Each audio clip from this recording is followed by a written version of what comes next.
तुम्हाला कोणालाही मिळणार नाही, तुम्ही किती सोशल मीडियावर लिहिलं तरी. 39 लाख, दुसरा मुद्दा, 39 लाख मराठ्यांना आतापर्यंत प्रमाणपत्र मिळाले.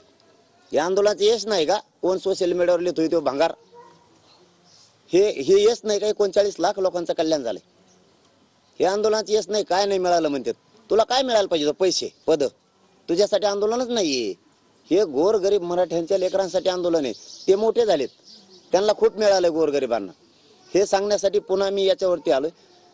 2000 आणि 2001चा कायदा हे ओबीसी आरक्षणासाठी झालेला आहे. तिसरा मुद्दा सांगतोय, त्या कायद्यात जर एखादी व्याख्या घालायची असेल तर तो कायदा दुरुस्त करावा लागतो.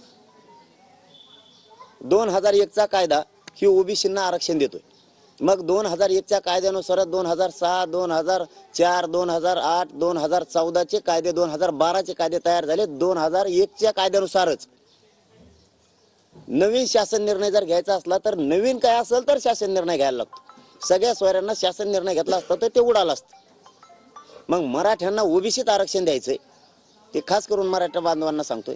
ओबीसीत आरक्षण द्यायचंय. मराठ्यांच्या कुणबी म्हणून नोंदी सापडल्या, त्या दुरुस्ती 2001च्या कायद्यातच व्हायला पाहिजे, तरच ते चॅलेंज होत नाही किंवा ते उडणार नाही. आणि आपलं चॅलेंज झालं तर ओबीसीचं सगळंच आरक्षण उडतंय मग, कारण आपण सुद्धा ओबीसी आरक्षणात आहेत कुणबी म्हणून. आपलं जर उडणार असलं तर त्यांचं सुद्धा 2001च्या कायद्यानुसार, 1967च्या कायद्यानुसार, 1990च्या कायद्यानुसार, मंडल कमिशननुसार सगळं उडतंय मग त्यांचं सुद्धा.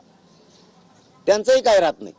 म्हणून त्या दिवशी मुंबईला गेल्याच्या नंतर आपण इथूनच सांगितलं होतं की 54 लाख नोंदी सापडल्या, त्या प्रमाणपत्र द्या, त्यांच्या परिवाराला द्या. तर माझी मराठा बांधवांना विनंती, 54 लाखांना प्रमाणपत्र त्यांनी वाटप करत आणले जवळपास. पण 54 लाख ज्या नोंदी सापडल्यात, ही पाचवा मुद्दा सांगतोय, 54 लाख नोंदी सापडल्यात. ज्यांच्या नोंदी सापडल्यात त्या बांधवांच्या परिवारांना अर्ज करणं आवश्यक आहे. आता तुम्ही अर्ज करा, तुम्हाला सगळ्याला प्रमाणपत्र मिळून जातील. गावोची गावं निघायला लागले. मग आपण सांगितलं होतं की ते 54 लाख नोंदी त्यांना प्रमाणपत्र द्या आणि त्यांच्या परिवाराला पण द्या. तर परिवाराने अर्ज केले, त्यांचे पण निघायला लागले. असे कित्येक तरी गाव आहेत, तिथे गावोचे गावं निघायला लागलेत. आपण सुद्धा ज्यांच्या नोंदी निघाल्या त्या परिवाराने तातडीने अर्ज सादर करा आणि आपण आपले प्रमाणपत्र काढून घ्या. आपण सांगितलं होतं मुंबईला शांततेत जाणार आणि शांततेत आरक्षणच घेऊन येणार. आम्ही मोकळे माघारी येणार नाहीत. आरक्षण म्हणजे काय तिथं घमेल्या ठुललं होतं की एखाद्या म्हणून गुन्हीत घेऊन यायचंय? आरक्षण म्हणजे हे कायद्याचं राज्य आहे. तुम्हाला कायद्यात दुरुस्ती करावं लागेल, त्याचा अध्यादेश काढावा लागेल, तरच मराठ्यांना कायमस्वरूपी टिकणार आरक्षण मिळणार आहे, नाही तर मिळणार नाही.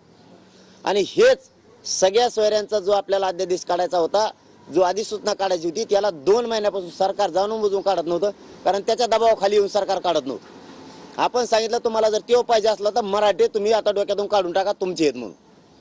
आणि मराठ्यांचे पोरं करोडोच्या संख्येनं मुंबईत गेले, म्हणून सरकारनं पुण्यापासूनच सुरू केलंय.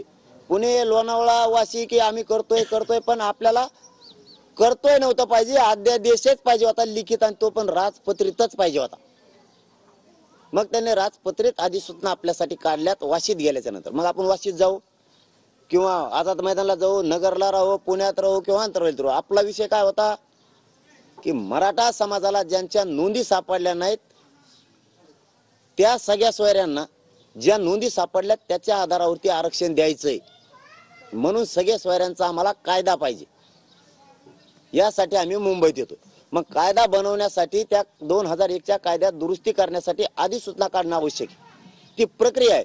एखाद्या दुकानचं लायसन काढायचं असलं तरी 15 दिवस जाहीर प्रकटन अगोदर द्यावं लागतं. एखाद्याचा फेर जरी जमिनीचा वाढायचा असला तरी 15 दिवस त्यांना जाहीर प्रकटन द्यावं लागतं. एखादा प्लॉट तुम्हाला शहरात घ्यायचा असला तरी जाहीर प्रकटन द्यावं लागतं, हे कुणाचं आहे.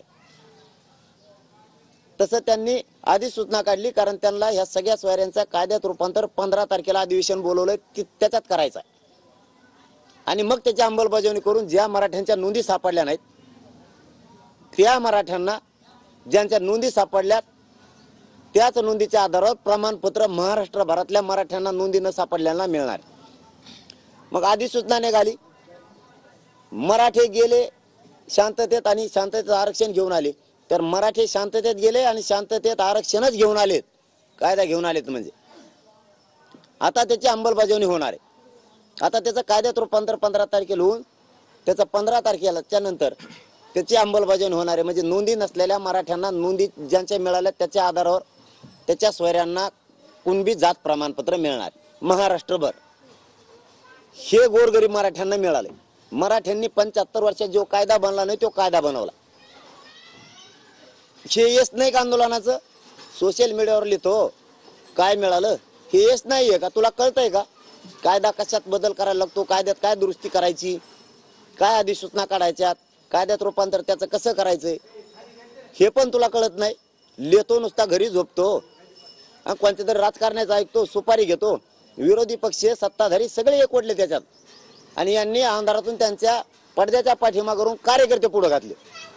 ते जर ह्या 2-4 दिवसात गप बसले नाही, त्या कार्यकर्त्याच्या नावासह ह्यो कोणत्या पक्षाचा नेता आहे, विरोधी पक्षाचा आणि सत्ताधाऱ्यांचा, त्यांच्या पाठीमागचे जे मंत्री आहेत त्यांचे सुद्धा नाव घेणार आहेत, आणि विरोधी पक्षातले जे आमदार आहेत, नेते, त्यांचे सुद्धा आम्ही नाव घेणार आहेत.